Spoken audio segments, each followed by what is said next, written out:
thought I would just do a quick video showing you how I do my daughter's hair. I already started. I didn't think to do a video until now, but you can kind of see the difference. This part hasn't been done yet, and this is the part that has been done.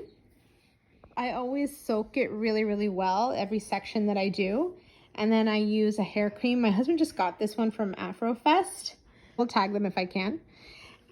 It's just like a hair cream. It's hair food, but it's like has a lot of good natural stuff in it. I use that first after I soak the hair, and then the other thing that I like to use in this is Aunt Jackie's Don't Shrink Flaxseed Elongating Curling Gel, and it makes me able to run my fingers through the hair really easily.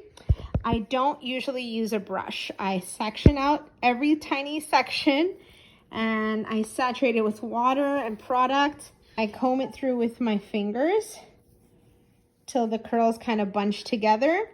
At the top, I will finger curl some of them. So I'll show you in a minute. All right, so really quickly, I'll just show you the small section. I take the section off. I usually have a clip, but I can't find it, so I use elastic right now. And I section off a piece like that.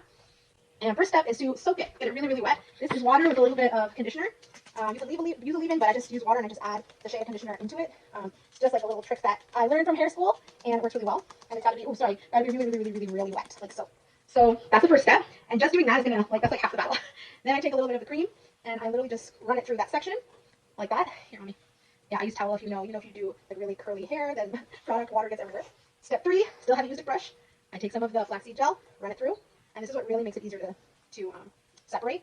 If there are like curls and stuff like that, I just separate them really gently because it can really hurt otherwise. I take my time, separate really gently. I usually watch like a video or something. I watch some TV while I'm doing this, and she just kind of sits patiently. So I'll show you guys at the end the finished product when I'm done.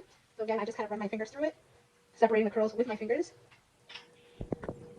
Right, I'm now doing the last little part at the top here. So I can't tell if I've parted it properly. I'm gonna have to look at it when I'm done. Basically what I do is I take some of the little sections at the top and just finger twirl them, as many or as few as you want. And then I let it air dry. I don't diffuse her hair or anything like that. I don't think, that's necessary, especially at her age. I braided these for her a few weeks ago. I think I might just leave them in for a little bit longer and maybe take them out maybe next week. I just thought they looked kind of cute and fun at the front of her hair.